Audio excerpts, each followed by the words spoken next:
Estamos live, galera. Vamos chegar, pessoal. Olha, começou ao vivo. Enquanto as pessoas vão começando a chegar, eu queria primeiro agradecer quem entrou, quem está no grupo de pais. Esses vídeos vão ficar todos gravados, então a ideia é que depois quem for entrando tem acesso a todos os vídeos que a gente gravar por aqui. E a gente espera um feedback de vocês, a gente espera que, enfim, todo mundo mande comentários, mande a participação. E hoje, na verdade, eu queria agradecer a presença de vocês, dizer o porquê que a gente criou esse negócio, falar um pouquinho sobre a nossa história, falar um pouquinho sobre o que a gente está fazendo aqui, né? Então, vamos ver. O pessoal está começando a chegar. Enquanto isso, a gente vai ouvindo uma musiquinha.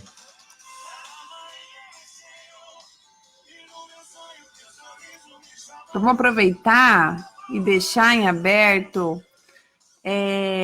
Manda sua pergunta, gente. Se você tem alguma curiosidade, se você quer algum conselho sobre casamento após os filhos, gente. Existe vida na Lua? Não é moleza não, galera. A pessoa está começando a entrar. Já manda sua pergunta. Existe vida na Lua? Existe casamento após os filhos? Não é moleza não, viu? Lindo, aguentar você não é fácil, não. Vai chegando, vão chegando. Bom, enquanto o pessoal não chega, eu já vou começando a fazer uma introdução, depois o pessoal vai olhando. A Escola de Pais, na verdade, esse primeiro vídeo é mais para a gente apresentar, dar boas-vindas. A ideia é que essa comunidade cresça, que seja um espaço bacana para a gente trocar ideia. Nós temos 3 filhos, tem o João Lucas, de 4 anos e meio, o Gabriel, de 2,5, e a Julinha, que vai fazer 4 meses agora, semana que vem. E a gente tem essa história. Eu sou pediatra, a Mel é enfermeira de formação, mas não atua há algum tempo. E a gente começou essa história há muito tempo atrás, né? Na verdade, a gente se conheceu em 2001, então já tem algum tempinho. E a gente bateu mais ou menos com a época da faculdade, enfim, ela fazia psicologia, depois foi fazer enfermagem. E a gente se conheceu naquela época e, entre idas e vindas, a gente se casou em 2011. Depende, vocês querem a versão do Evandro ou a versão da Melina? Eu tô fazendo uma versão bem resumida, né? Fala a tua versão, vamos ver. Bom, a minha versão também é resumida. O que acontece?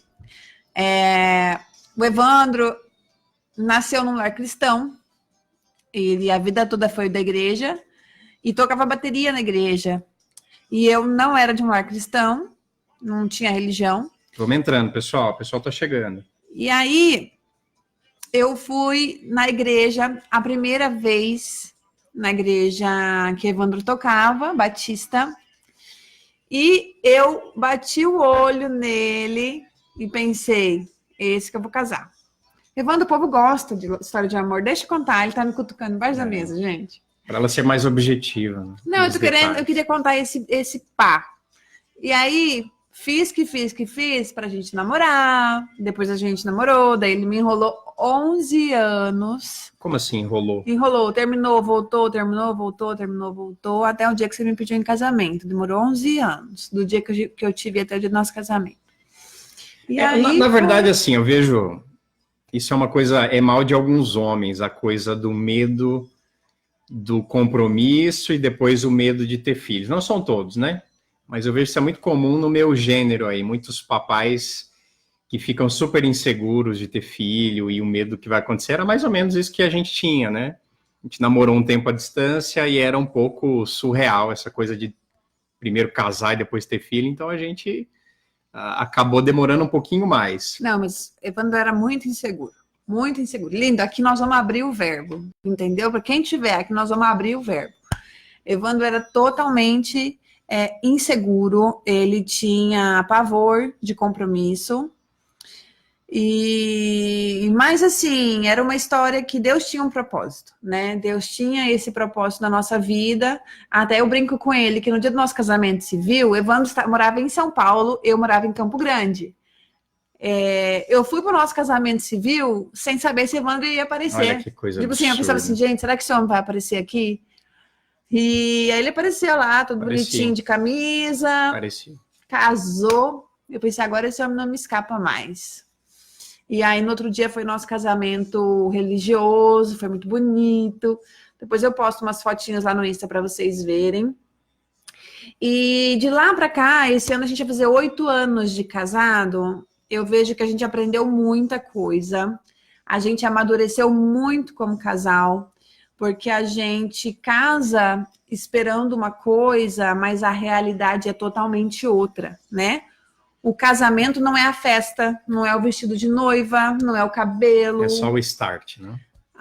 Exato, aquilo lá é o começo, né? Mas o casamento é o dia a dia. Aí vai passando o tempo, vai passando aquela paixão, aquela coisa enlouquecedora e a realidade vai caindo no colo. Vai chegando os boletos, vai chegando as continhas, vai chegando as coisas para pagar. Aí a mulher quer um sapatinho aqui, aí o homem tem um estressezinho ali, enfim. A gente tem que aprender a lidar com essas situações. A gente teve uma particularidade, a gente morava em São Paulo nessa época, eu fazia residência, eu vim estudar em São Paulo, e esse ano era 2011, 2012, estava terminando a residência, na verdade. A gente se casou, e aí a gente tinha muita liberdade. Nós éramos um casal em São Paulo, a gente morava no apartamento na frente da Santa Casa, que é onde eu fazia residência, e a gente tinha uma vida muito livre, né?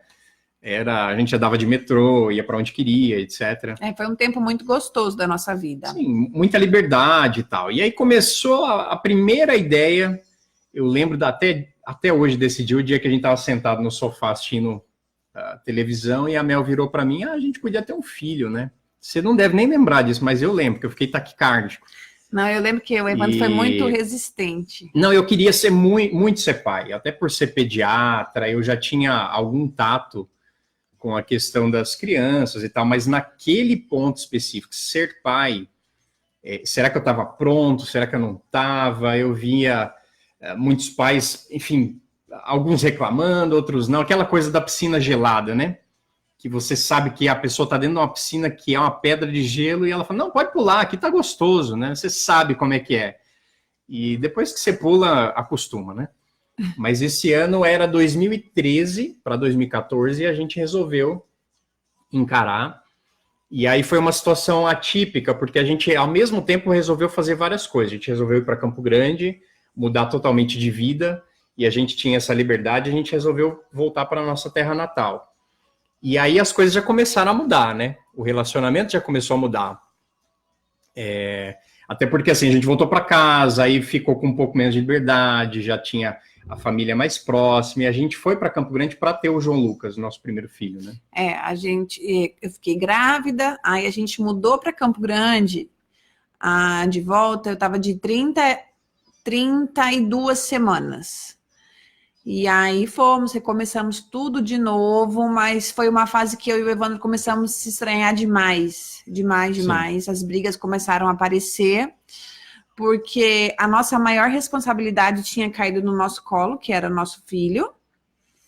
Foi julho de 2014. Em julho de 2014. A gente chegou em Campo Grande 2 meses antes, né? Foi. Emprego novo, casa nova, cidade nova. Rotina nova.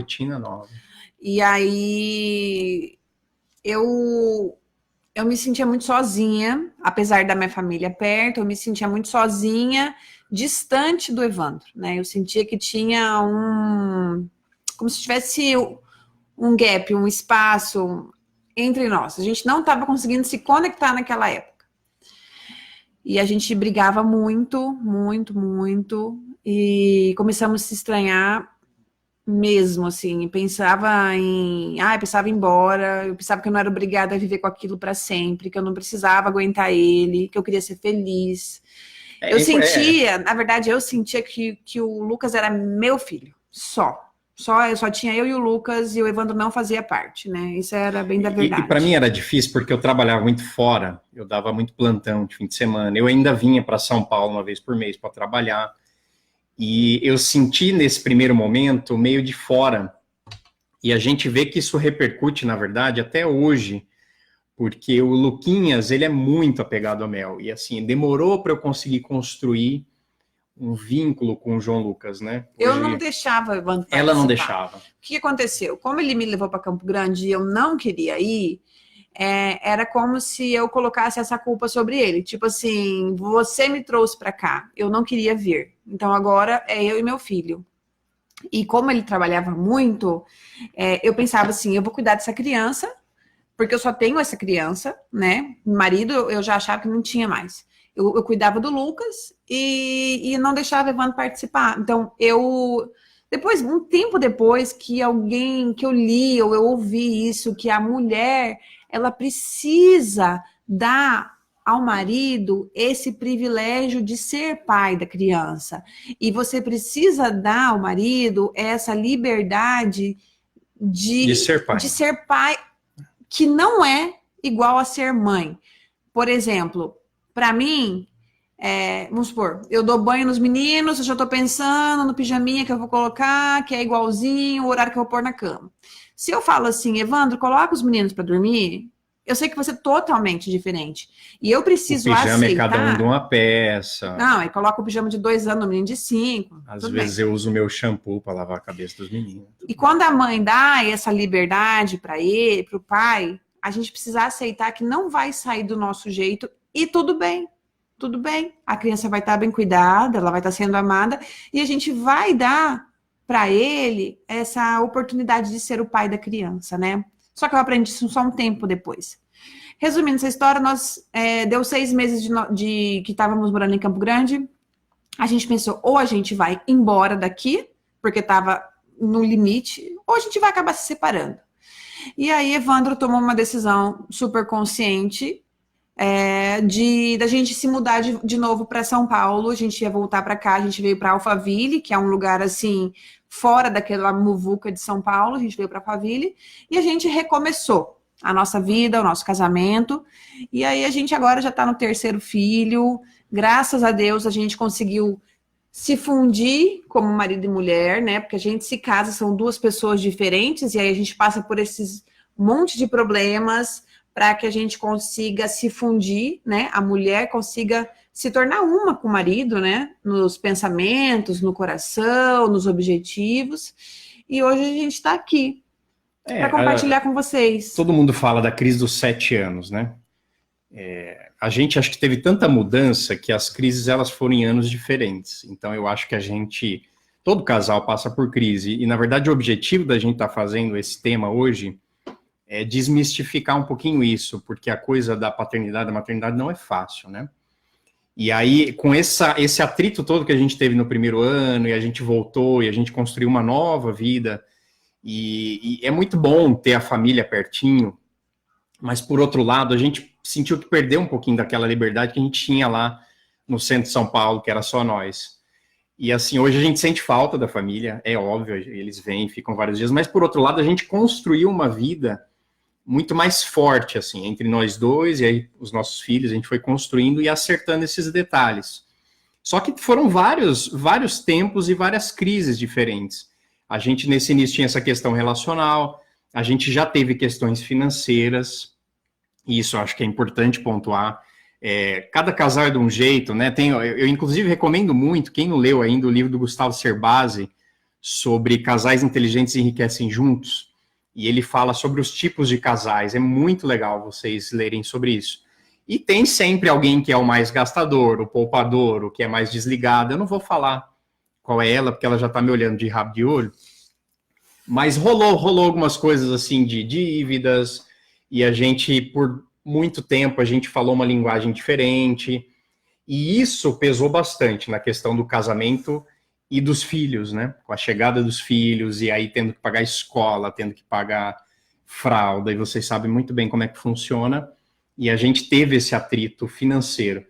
E eu creio que, assim, essa é uma questão que é uma das principais causas de rompimento familiar, a questão financeira, a questão de estar desalinhado de propósito de vida, de, enfim, objetivos. Eu acho que, assim, vamos supor, o que é esse desalinhamento? No nosso caso, eu pensava as finanças de um jeito, Evandro pensava as finanças de outro. A gente não tinha um acordo, eu tinha uma vida financeira totalmente separada da dele, e cada um fazia o que queria com o seu próprio dinheiro. Aí o problema foi quando eu não tinha mais uma renda, porque eu saí do hospital e eu não queria o dinheiro dele, porque eu achava que o dinheiro era dele, porque ele trabalhava. E aí o que nós entendemos depois disso é que o dinheiro da família. Sim. Eu estou em casa, é um privilégio hoje eu estar em casa com os meus filhos, então eu abri mão de uma vida profissional, do meu dinheiro, da minha vida, da minha carreira, para que a gente pudesse ter uma família onde tem a mãe mais presente, né? No caso que o pai trabalha muito e fora, então a mãe pudesse ficar em casa, em contrapartida o dinheiro é da família, né? Então a gente precisa organizar o dinheiro da forma onde todas as pessoas são beneficiadas, mas com o objetivo correto, né? Sim. Então, a gente teve que se reajustar nisso, e eu creio que isso é Eu recebi, gente, tanta pergunta lá no Instagram sobre a vida financeira do casal. Acho que foi a fase mais difícil da nossa vida, né? A gente achou que tinha sido com o Luquinhas, com o início de tudo, mas não, né? Eu acho que quando a gente teve esse atrito foi muito difícil, e aí eu acho que foi meio que a última barreira, assim, era uma coisa que ainda não estava trabalhada no nosso casamento, e a gente conseguiu trabalhar isso junto. É claro, a gente ainda está crescendo nesse aspecto, né? Mas o que eu aprendi com essa lição? A questão da comunicação. E aí eu quero voltar lá atrás. Eu vi que já tem uma pergunta da Camila. Eu já respondo, Camila. Mas voltando lá em 2014, eu, apesar de não ser tão novo assim, eu era um gurizão, né? E aí, qual que era a minha ideia de casamento e ter filho? Era basicamente assim, a Mel sabe bem disso, eu gostava muito de jogar videogame, e gosto até hoje, mas ao longo dos anos eu acabei abrindo mão disso, porque eu sabia que os atritos eram grandes. Não vou entrar na parte do videogame. Eu me irritava. Sim. O videogame me irritava. Mas é porque era em excesso, eu realmente gostava muito. E aí, quando o Luquinhas nasceu, ele recém-nascido, eu tenho foto, eu jogando videogame com ele no meu colo. Até aí, sem problemas, tinha vários amigos que jogavam online. Só que eu queria ter a vida de antes, praticamente a vida de solteiro, né? E eu tinha a coisa de que eu trabalhava em casa, e, na verdade, assim, trabalhava em casa não, trabalhava fora, mas em casa eu não achava que eu tinha que fazer muita coisa. E até essa semana eu postei no meu Instagram aquela foto da Júlia, cuidando dos meninos. Isso eu fui entender com o tempo, que, na verdade, não existe essa coisa de paternidade ativa, maternidade ativa. Pai é pai, mãe é mãe, e os dois têm que fazer as mesmas coisas, né? Se um tá lá fora buscando dinheiro, o outro tá aqui cuidando, e é a mesma coisa. Se eu tô em casa, eu vou cuidar dos meninos, eu vou trocar fralda. Isso não é ajudar a mãe, isso é simplesmente ser pai. E eu demorei um pouco para entender isso, eu demorei uns 2 ou 3 anos, talvez só com o Gabriel. E aí, hoje a gente tenta construir... Foi quando você viu as consequências, né? Uhum. Daquelas escolhas, porque assim, a gente tem um filho, aí a gente acha que tá fazendo certo, aí passa 2 anos, você começa a ver as consequências das suas escolhas, e aí quando o Lucas cresceu, que a gente foi perceber que o Lucas não ia com o Evandro, ficou um espaço. Ele começou a ficar afastado de mim. A culpa foi minha, mas a culpa foi dele também, né, das escolhas, enfim, e aí a gente tentou trabalhar nos últimos 2 anos, que agora o Lucas vai fazer 5, nos últimos 3 anos a gente tentou trabalhar muito o relacionamento do Evandro com o João Lucas, né? Da mãe sair de cena quando necessário para que o pai entrasse. Por exemplo, o Lucas cai, ele olha para mim chorando, o Evandro vai atender. Por quê? Porque ele precisa criar esse vínculo de confiança com o pai. Sim. Tanto é que agora o Lucas às vezes chora à noite de saudade do pai, porque às vezes o Evandro não chegou ainda, e eu fico feliz, porque ele tá sentindo falta do pai dele, quer dizer, o pai dele existe, né? Então, hoje em dia a gente já conseguiu reconstruir esse relacionamento. Bom, gente, vamos... Já tem algumas perguntinhas aqui, vocês podem comentar, podem ficar mandando as perguntas, que eu acho que vai ser legal. Muita gente está entrando agora, e eu queria lembrar vocês que essa live vai ficar gravada, a gente já está quase 20 minutos, e depois vocês podem reacessar e ver do começo. Mas aí pode ir interagindo, vai mandando as perguntas, a gente vai olhando e já vai tentando responder. A Camila perguntou assim, como fazer quando o bebê chora muito quando está com o pai? Essa pergunta é muito legal. Depende da idade do bebê, né? Porque a Julinha também chora no seu colinho de espinha, né, linda? Não, pai não tem como competir com a mãe, é desigual e é desumano, né? Então, especialmente nos primeiros meses, os primeiros 3 meses especialmente, a gente chama inclusive de esterogestação. A gestação ela dura 12 meses, na verdade, não é só 9. O bebê ele continua fazendo parte da mãe, né? Então 3, 4 meses é inviável. O pai ajuda, pega no colo, nina, mas precisa da mãe, né? Do cheiro da mãe, precisa do leite, amamentar, etc. Agora, eu acho que a postura da mãe, que foi quando a Mel mudou, de não trazer tudo para si, é importante. Então, por exemplo, dar o bebê na mão do pai desastrado, que não sabe botar uma fralda, que sabe, não leva jeito para pegar o bebê, isso é muito importante. Então, a criança chora, ele precisa aprender a ninar, precisa aprender a pegar de um jeitinho que o bebê gosta mais. Se a mãe não dá nem essa chance para o pai ao longo dos meses, aí não tem chance, não tem como o pai ganhar essa briga, né? O bebê chora porque ele sabe que ele não está no colo da mãe, né? Para o bebê existe só a mãe. E aí, a hora que ele tá no colo do pai, ele sabe que não é o colo da mãe. Só que eu acho que aí a gente acaba errando a hora que a gente já... Ai, deixa eu pegar isso. Ai, deixa que eu pego, deixa que eu resolvo. Porque a gente tira... eu tenho um jeito mais fácil de fazer. Ai, deixa que eu pego, eu sei cuidar. Ai, e isso não é só pai e mãe, gente. Eu tenho muitos pacientes que às vezes é o contrário. Que a mãe trabalha muito fora, é uma executiva, etc. E o pai que fica mais em casa... E aí também tem essa inversão de vínculo, né? E às vezes a mãe, algumas mães já confessaram para mim assim, eu não sei o que fazer, meu filho não quer ficar comigo. E a mãe se sente mal, porque depois que às vezes desmama, perde um pouco do vínculo. Então é uma coisa que o casal tem que trabalhar, não importa se é homem, mulher, quem trabalha fora ou dentro, é a família junto, apoiando e tentando fazer o meio a meio, né? 50-50. Então isso é muito importante. Uma pergunta ali, ó. Mais uma pergunta. A Mariane mandou: Melina, como foi para você a decisão de parar de trabalhar para cuidar dos filhos? Diz aí. Então, na verdade, é que a área que eu trabalhava, que é a área da enfermagem, eu já estava um pouco desgostosa, porque é uma responsabilidade gigantesca lidar com a vida da pessoa. Eu já sentia isso, e eu trabalhava uma carga horária muito grande e a remuneração não era a que eu esperava. Apesar de eu ter trabalhado em lugares muito bons e de referência, eu me sentia muito cansada, e o retorno financeiro para mim não estava sendo legal. Como o Evandro já tem uma profissão onde ele tem uma carga horária muito maior do que algumas outras profissões, a gente abriu mão da minha profissão, porque senão a gente não ia se ver, né? E se a gente não ia se ver, e consequentemente, quem ia cuidar dessas crianças, né? No começo, o Evandro fazia muito plantão noturno. Quando eu e o Evandro, a gente se casou, foi um choque para mim, porque eu saí da minha cidade, eu fui para morar em São Paulo, gente recém-casado, tinha dias que ele ia para o hospital sexta e voltava na segunda. Eu ficava praticamente 3 dias sozinha, não conhecia ninguém em São Paulo. Eu pensava, gente, o que eu fiz da vida? Então, não teria como a gente ter um filho onde o pai e a mãe trabalhassem dessa forma, porque o enfermeiro também dá plantão de final de semana. Então, a gente abriu mão.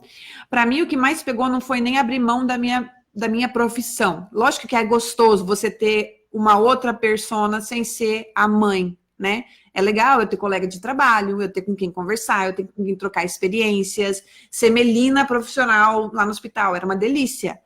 Só que o que mais pesou para mim foi a parte financeira. Tipo assim, como que eu vou fazer sem o meu dinheiro? Porque como a gente já tinha falado, a gente tinha vidas financeiras separadas. Então, demorou um pouco para o Evandro cair a ficha dele, que eu sou a esposa dele e que eu preciso estar com a minha unha feita. Só que para eu estar com a minha unha feita, custa dinheiro. Meu cabelo feito, custa dinheiro. Então, eu ficava sem graça de pedir para ele, ao mesmo tempo ele não entendia que isso era importante para mim. Isso no começo do nosso casamento. Então, isso dificultou um pouco a nossa fase de entrosar. Semana passada também. Como assim, semana passada? Isso ainda rola às vezes, né? Na verdade, assim, o que eu acho é que o casal, além de ter a vida financeira muito unida, também tem que ter individualidade, né? É uma coisa que a gente está tentando agora. Ela tem que ter direito a gastar com as coisinhas dela sem eu ficar botando sempre o bedelho. Não, e sair um pouco, espairecer. É importante. Mas é uma coisa que a gente também está aprendendo agora. Está aprendendo, até postei hoje sobre a individualidade. Mas Sim. então, para mim, não foi a parte mais difícil abrir mão da minha profissão. A parte mais difícil foi abrir mão do meu salário, né? Mas eu creio que tudo foi um propósito de Deus, no sentido da gente conseguir amadurecer o nosso casamento e as nossas escolhas, até a gente fundir totalmente as nossas vidas, inclusive a vida financeira. Sim. Então, isso para mim foi mais difícil. Gente, enquanto a gente fala, vai mandando comentários, mandando perguntas. Tem algumas pessoas online e a gente vai falando várias coisas porque isso vai ficar gravado. E depois quem não conseguiu ver pode voltar, enfim. Sabe que uma pergunta bem legal, interessante que eu recebi lá no Instagram essa semana, é que tem algumas perguntas que eu acabo não repostando para, às vezes, não expor a pessoa ou porque eu também não sei, né? Ela perguntou assim, Evandro, como que eu faço meu marido que não quer ajudar em nada? Tipo assim, a pessoa estava reclamando para mim que o marido dela, como que ela podia dar esse toque nele, para ele, poxa, troca uma fralda, dá um banho, você é o pai. Então assim, vou te deixar nessa enrascada. Porque ela me perguntou isso, eu de fato fiquei sem jeito, né? Falei assim, nossa, realmente, né? Porque do Evandro também demorou para cair a ficha, gente. E sabe o que acontece quando a ficha não cai? A mãe fica frustrada porque o pai não ajuda e a gente começa a alfinetar. Deixa eu só fazer uma pausa, gente. Tá legal o áudio e o vídeo? Eu não sei se tá legal. Só dá um joinha se vocês estão interagindo e ouvindo. Porque eu não sei como é que tá a nossa internet, se tá legal a conexão. Se puder, só dar um. Tá. Como é que a gente vai responder essa pergunta? Porque talvez seja o mesmo problema da pessoa que está aí, gostaria que o marido participasse um pouco mais, gostaria que o marido tivesse mais presente. Então, assim, como que a esposa poderia dar esse toque sem ferir o marido, né? Na verdade, assim, a minha opinião sincera, tem que ter transparência entre o casal. Não tem que ficar pegando leve, nem pegando, sabe, pisando em ovos. É claro que no casamento, no começo do casamento, todo mundo que é casado há um tempo sabe disso, nada é exatamente como parece, né? Então, todo mundo entra super bonzinho, a gente começa a tirar as cascas ao longo dos anos, e a gente já vai para 8 anos, a gente já tirou algumas cascas. Então, não tem que ficar cheio de dedos. Eu acho que tem que chegar e sentar e falar, olha, eu acho que a gente tem que dividir as tarefas, eu acho que a gente tem tá pesado. Tá pesado. A Mel não foi tão clara, mas assim, eu entendi que ela e eu ainda sinto, às vezes eu chego em casa exausto, né? Às vezes eu fiquei no hospital de manhã, fui consultório à tarde, chego, sei lá, 7h30, 8 horas da noite. Ela pega a Julinha e fala, ó, o plantão é teu. E assim, às vezes eu tô exausto, mas às vezes eu entendo que ela tá ainda mais exausta, porque eu já fiquei com os meninos algumas vezes em casa, eu sei o quanto isso é pesado, criança desgasta muito, então a gente tenta, às vezes eu não consigo, tem horas que eu tô mais estressado ainda, a gente tem que ver quem tá menos estressado. Mas assim, o homem ele tem que sentir isso, ele tem que perceber quando é hora de abaixar a guarda, e a gente tem que ser meio a meio. Então o cara tem que se tocar e tem que jogar limpo, né? Se a mulher não fala e dá na lata, é isso, não tem como o cara saber. Os homens não entendem, apesar das mulheres acharem isso, os homens não entendem nuances, né? O cabelo, a Mel, outro dia eu só percebi que a Mel mudou o cabelo porque era rosa. Mas quando ela corta 2, 3 dedos, eu não percebo. O homem não tem essa coisa de... Não, mas você não percebeu quando era rosa e eu pus essa cor aqui. Eu saí de rosa e eu voltei. Aí você falou assim, tá rosa ainda. Não, mas o ponto é... Às vezes ela fica agindo de um jeitinho assim, fecha a cara. E às vezes eu nem sei o que aconteceu. O homem realmente é assim, gente. Não é migué. A gente às vezes pensa daquele jeitinho mesmo. Se a mulher não chega e fala, estou chateada... porque você não está me ajudando em casa. O cara nunca vai saber. Então, eu acho que quando a gente tem filhos, é a principal oportunidade do casal tirar todas as máscaras. Máscara que eu digo não é de fingimento, mas assim, máscara para você ser totalmente transparente. Tipo, a gente está dividindo a responsabilidade sobre uma vida. Não é só um bebê, é uma vida. Então, tudo que a gente fizer agora vai ter consequências no futuro. De ser uma pessoa equilibrada, a criança ser uma pessoa equilibrada, a criança ser uma pessoa emocionalmente saudável, enfim. Então, se o casal não tem essa compreensão e não abre o jogo e não divide isso, quem sofre consequências, gente, infelizmente é a criança, né? A criança sente. A criança sente tudo que está acontecendo na casa. Sem dúvida. Mas, vamos voltar para a questão da live, que existe casamento após os filhos? Existe. Deem o feedback aí, gente. Quem está online, se quiser mandar pergunta ou comentário, já comenta aí. Eu acho que vai ser bem bacana a gente ter... São poucas pessoas online agora, e na verdade o objetivo da escola no início era justamente esse, a gente trazer uma proximidade, né? É como se a gente estivesse numa sala, e à medida que o negócio vai crescendo, a gente vai trocando ideia, mas a ideia é essa, a gente trocar ideia. Então manda os comentários de vocês, a gente também quer ouvir. Estão gostando, não estão gostando? Já está ficando comprido, daqui a pouquinho a gente encerra, não vão embora, por favor. Exato, pera. Se existe casamento, existe companheirismo, que eu acho isso muito importante, a gente entender que o casamento é uma pessoa que a gente escolhe para dividir a vida pelo resto da vida, e é importante o casal se priorizar. Por exemplo, ano passado a gente foi fazer o enxoval da Júlia, a gente viajou para os Estados Unidos, e o Evandro decidiu que a gente não ia levar as crianças, né? Eu quero falar um pouco antes disso. Eu estava meio cansado. E eu acho que o homem sente mais isso, né? E aí eu já quero jogar um tema meio ácido aí no meio, questão do sexo, né? Vamos falar. Cai, né, gente? A gente tem 3 filhos. Então, e tem períodos e períodos. E, sinceramente, para o homem, é um pouco difícil de entender, porque a vida do homem segue normal. E a Mel, por exemplo, depois que nasceu o Luquinhas, ela teve um blues puerperal muito grande, né? Beirou uma depressão, ela ficou super depressiva e a gente tinha mudado de cidade, foi super difícil. E assim, para mim não, bola para frente, eu quero ter vida normal como se fosse um recém-casado ou um solteiro, né? E aí já foi um atrito. Foi assim, minha vida mudou totalmente. Onde eu vou, vai o bebê. Aonde eu vou, vai carrinho, bojo maternidade. Se o bebê chorar, ele quer teta, ele não quer pai. Eu podia ir pra academia, eu podia fazer o que eu quisesse. E Evandro ficou vivendo a vida dele pleno, sabe? Tipo, academia, hospital, chegava bonita em casa e eu tava lá, tipo, exausto, de peito ferido, enfim. E muitas vezes eu chegava em casa e aí, né? Não vai rolar. Ainda queria transar, sim, depois de tudo. E os homens são assim mesmo, gente. A gente tem esse lado mais, né, mais primitivo.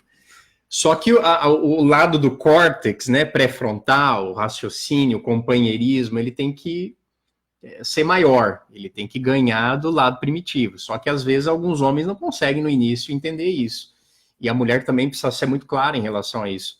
A coisa da quarentena, né, não precisa necessariamente ser quarentena, ou 60 dias, mas o homem ele precisa entender que tem um período que a mulher ela cai os hormônios absurdamente, a questão da libido cai muito, e eu só fui entender tirando, isso... gente, que assim, o marido quer transar e o bebê tá do lado, né? Tipo assim, demora pro seu cérebro desligar e a gente pensar assim, nossa, tem um bebê aqui, vamos pensar em sexo, né? Tipo, uma coisa meio... A gente pensa, o homem pensa.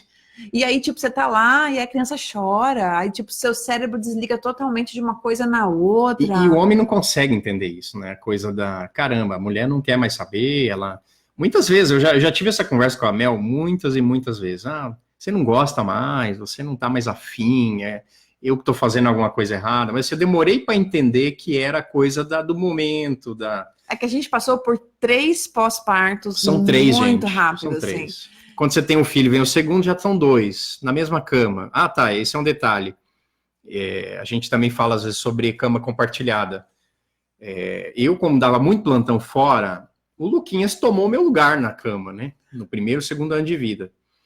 E aí, pronto, perdi, né? Perdeu o Playboy. Eu tinha que chegar em casa e tava dormindo no meu lado da cama e eu tive que me encaixar. Eu era muito contra isso, totalmente contra. Quando a gente casou. Quando a gente casou. Não tinha cabimento, assim, como é que eu ia perder, como é que ia fazer o casamento, e assim, eu não tive escolha no começo. E aí, quando veio o Gabriel, um pouco antes dele nascer, a gente já começou a combinar, cama compartilhada não, vai para a caminha, porque quando chegar o Gabriel, os dois na caminha, acabou. E aí, só que aí, a vida é diferente do que a gente planeja. Quando veio o Gabriel, o Luquinhas ficou super chato, e aí minha mãe teve que ficar aqui em casa com ele, dormindo na nossa cama. Então, assim, foi muito diferente do que a gente imaginava, a prática da teoria, né? E no fim das contas, gente, hoje com a Julinha, é tudo amontoado, né? Então, acorda um, acorda o outro, e vai todo mundo para nossa cama. Aliás, eles estão lá agora, os dois estão lá, e a Julinha está do lado. E a gente teve que se adaptar, é uma questão assim, só que, por outro lado, se torna uma coisa prazerosa com o tempo. Hoje em dia eu sinto falta. Então não é que a gente não tenha intimidade. Acho que a Débora perguntou aqui, como é que vocês fazem para dormir, para ter intimidade quando o bebê dorme no mesmo quarto? Então, como é que faz? Vou deixar para você essa. Então, é engraçado, né? Ivan falou assim, que sente falta das crianças. Vou sair daqui. O que a gente faz? A gente, querendo ou não, a gente tem que dar uma planejada. Não assim, ó, vamos transar hoje? Não, não é assim. Mas você sente que pode rolar o negócio, a gente tira as crianças, coloca eles para dormir no outro quarto. Rola uma chavinha. Rola uma chave na porta. E gente, depois, eu é tenho... tão bizarro que depois ele ainda vai buscar os meninos para voltar pro quarto de novo, depois que o negócio acabou. Entendeu? Aí, tipo, acabou, finalizou essa parte, fechou, vamos voltar. Vamos, eu quero abrir um parênteses importante aqui. Eu não sei, minha mãe não tá assistindo. Não, mas ela vai assistir. Graças a Deus, ela vai assistir um dia. Eu já vi a minha mãe e foi traumático. Uma vez eu era pequenininho não, já tinha uns 10, 11 anos. Eu conto essa história, ela não lembra, é óbvio, só quem foi o traumatizado que lembra. E eu abri a porta do quarto e tava lá, minha mãe e meu pai, num momento sublime. E é uma coisa que eu falei, cara, é trauma pra vida inteira. Gente, então é uma coisa que eu morro de medo. Então não dá. A gente dá um jeito de sumir com as crianças e tem que dar um jeito. Mas já rolou com as crianças do lado. Sim, dormindo. Mas quando como a gente era um pouco menor. Não, mas a gente conhece o ciclo de sono das crianças, a gente sabe que eles têm um sono pesado, e aí já rolou. Mas não é uma coisa frequente, né? E uma coisa que a gente também tem que desmistificar é que a gente tem que transar à noite. A gente uma vez chegou a essa conclusão, que a noite era o período que a gente estava mais cansado. Então, tipo assim, entre transar e dormir, a gente sempre ia preferir dormir, porque a gente estava muito cansado. Então, hoje, a gente entende que pode ser em outros períodos do dia, principalmente quando as crianças estão distraídas com outras coisas, que não precisa ser necessariamente à noite. Porque tem o fator do cansaço, né? A gente se cansa demais cuidando deles. Essa era uma coisa que eu não entendia. Dela exausta de cuidar das crianças e ainda ter que aguentar o marido. E aí eu comecei a entender com o tempo que, de fato, é muito cansativo cuidar de filho, né? Então, talvez emocionalmente muito. Talvez a gente tivesse que pensar essas coisas em outros períodos do dia, para que não fosse, tipo assim, o sexo um peso. Tem que transar. Não. Tipo, vamos transar em alguns outros momentos para que possa ser legal e a gente possa aproveitar mais. E claro, né, gente, hoje em dia o negócio tem que ser vapt-vupt. Não tem assim, vamos ficar 3 horas fazendo. Não tem isso, né, gente? Há controvérsias. Eu vou assim, vamos logo aí, porque daqui a pouco um bate aqui na porta. Não é consenso essa parte. Não é consenso, mas, gente, é o melhor no momento, tá? No momento. E a gente, no fim, fechando o assunto aí, ano passado, eu decidi. Essa era uma questão também. A Mel não deixava o Luquinhas nem para ir comprar pão na esquina. Não, foi muito jamais. Difícil. E aí, ano passado, eu falei, não. Ela estava grávida da Júlia e a gente foi fazer enxoval nos Estados Unidos. Vamos levar os meninos. Eu falei, não, a gente não vai levar ninguém. Vai eu, você e a Julinha que está aí dentro. Porque isso que nós vamos fazer. E, assim, sinceramente, foi uma das melhores viagens que a gente já fez. Foi. Né? No começo, assim, eu vou ser sincera, eu cheguei lá nos Estados Unidos, meu coração tava no Brasil. Eu falava assim, eu não sei o que eu tô fazendo aqui. E Evandro lá, se achando, dirigindo carrão. E eu pagando uma panca na internet de que tava feliz, mas meu coração tava despedaçado. Eu só pensava assim, gente, os meninos. Os meninos iam querer estar aqui. Os meninos iam adorar isso, os meninos iam adorar aquilo. Mas, deu um dia, eu consegui me desligar. Eu falei, cara, quer saber? Eu vou aproveitar. Sério, fazia muitos anos que eu não dormia tão Nós dormimos bem, cara. Tipo, eu dormia a noite inteira. Quem acha que a gente ficou transando a noite inteira? Eu dormia. Dias e dias. Eu falava assim, Evandro... Embora tenha rolado um pouco mais do que... Não, eu ficava assim, Evandro, você não acredita. Eu dormia a noite inteira. Corta essa parte. Eu ainda consigo dormir a noite inteira. Meu, foi massa, foi demais. Então, foi legal, porque daí a gente conseguiu se reconectar. Então, é importante o casal ter um tempo para eles. Ter esses tempos é importante. A coisa do sair para jantar, tem que deixar alguém cuidando das crianças. E a gente tem a dificuldade que a gente é só aqui, né? Tem a sogra que ajuda bastante e tal, eventualmente minha mãe vem, mas a gente não tem família aqui. Então a gente tem que se virar, mas a gente sempre tenta tirar um tempo para pro casal, né? A minha mãe consegue olhar os dois grandes. Mas como a Julinda é bebezinha, a gente tem que estar com ela o tempo todo. Mas o que a gente faz? A gente não se frustra, né, lindo? Eu já tive essa fase de se frustrar. Hoje em dia a gente tenta curtir. Ó, estamos fase totalmente família, sem saidinhas românticas. Vamos curtir isso. A gente vai pra praia amanhã? Família com família, família de um colega do Lucas. Então, vamos curtir, porque a gente sabe que esse momento vai acabar. A Julinha vai crescer, a Julinha vai andar, a Julinha vai sair por aí, e aí a gente vai ter os nossos momentos de novo. A gente vai começar a sair de novo, a gente vai começar a ir para o cinema de novo. Enfim, tudo tem, a gente tem que entender que tudo é começo, meio e fim. Tudo tem um ciclo. Não é que a gente quer ser um casal modelo, porque a gente não é. A gente tem um monte de defeito. Mas, assim, eu acho que a gente conseguiu uma coisa que eu recomendo, que é os dois têm que abrir mão, né? Então, para um casamento dar certo, a única forma é os dois, enfim, cedendo, né? Porque ela vem de uma criação totalmente diferente da minha e cada um tem as suas vontades e tal. Sempre tem uma analogia que a gente usa de cursos. Meus pais trabalham até com família, na igreja, e tem um curso lá que eles usam a analogia da pulga, que é a pulga não pode ficar com a... Como é que é a história? A pulga e o cachorro. A pulga e o cachorro. Na verdade, um só quer sugar o outro. Só que chega uma hora que essa relação não é saudável, assim, porque uma hora você tem que ceder, você tem que entregar e porque receber. A gente casa sendo duas pulgas. É isso, é. Duas pulgas. O que a pulga quer? A pulga, ela gruda no animal e ela quer se alimentar daquele animal totalmente. Sem dar nada em troca. Sem dar nada em troca, né?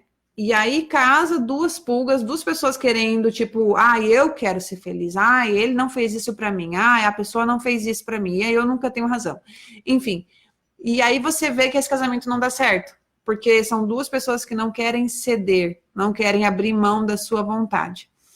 E eu acho que a gente tem conseguido isso, né, Ki? Sim. O que mais, gente?